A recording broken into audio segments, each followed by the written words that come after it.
حضرت عمر ابن عبدالعزیز رحمۃ اللہ علیہ کا مقولہ ہے کہ اگر ساری دنیا کی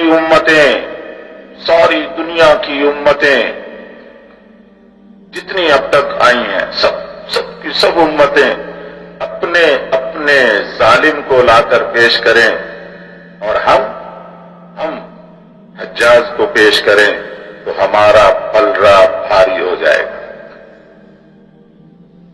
اس امت کا ایک ظالم ساری امتوں کے ظالموں کے مجموعے پہ بھاری ہے،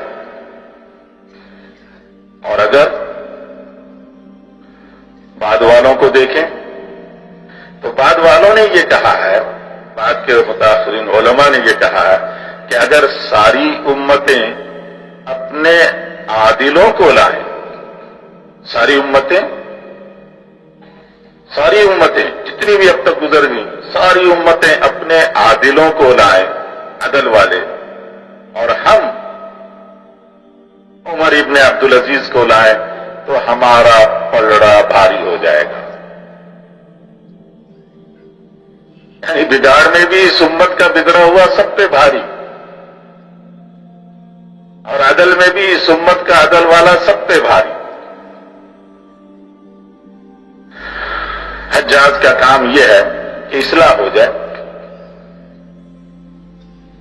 حجاج ابن یوسف نے جو کچھ کیا وہ اصلاح کی خاطر کیا، اس نے امت کی اصلاح کی خاطر۔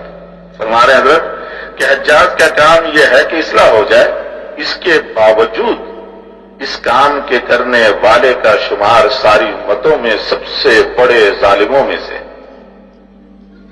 ایک عمر ابن عبدالعزیز ہے، جن کو کہتے ہیں کہ ساری امتیں مل کر ایسا عادل پیش نہیں کر سکتی۔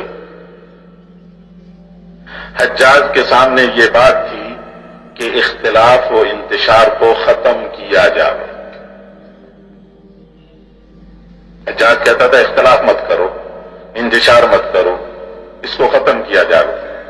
وہ صاف صاف کہتا اگر میں تم کو یوں کہوں کہ اس دروازے میں سے نکلو اور تم اس والے دروازے سے نکل گئے، اس دروازے سے نکلنے کے لیے کہا، اس سے نہیں نکلا، اس کے ساتھ والے دروازے سے نکل گیا، تو میرے نزدیک تمہارا خون بہانا جائز ہے۔ مانتے کیوں؟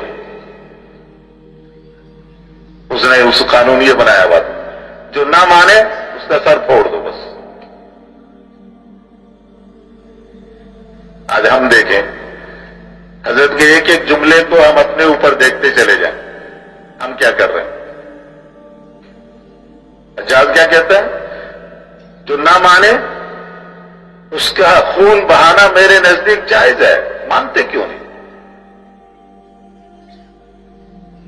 ہم بھی یہی کہتے ہیں جو نہیں مانتا ہمارا۔ اس کے باوجود کہ جہاد کا شعبہ ان کے زمانے میں قائم تھا، جہاد کا شعبہ دینی اور سارے شعبے اس کے زمانے میں قائم تھا، دنیا میں سب سے زیادہ ظالم شمار ہوا۔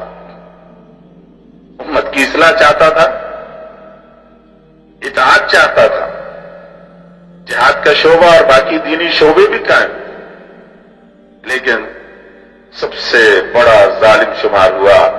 حضرت عمر ابن عبدالعزیز رحمۃ اللہ علیہ نے تمام ممالک عربیہ اور اس سے بھی آگے بڑھ کر کام کیا،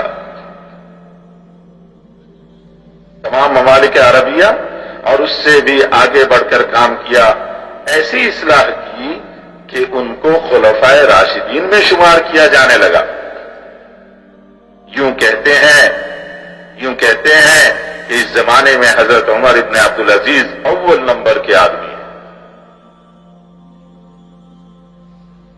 دونوں نے امت کے اصلاح کی فکر کی۔ حجاج ابن یوسف نے بھی جو کچھ کیا امت کے اصلاح کے لیے، عمر ابن عبدالعزیز رحمۃ اللہ علیہ نے بھی جو کچھ کیا امت کے اصلاح کے لیے،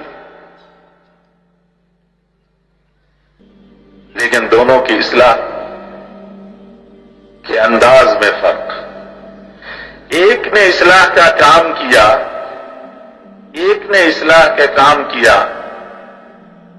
ایک نے اصلاح کا کام کیا اور دوسروں کے سارے نفعوں کو قربان کیا، حجاج ابن یوسف تو سب سے بڑا ظالم کہلایا۔ دوسرے نے اصلاح کا کام کیا، دوسرے نے اصلاح کا کام کیا اور اپنے سارے نفعوں کو قربان کیا۔ اصلاح کا کام کیسے؟ اپنے سارے نفعوں کو قربان کیا تو سب سے بڑا عادل کہلایا۔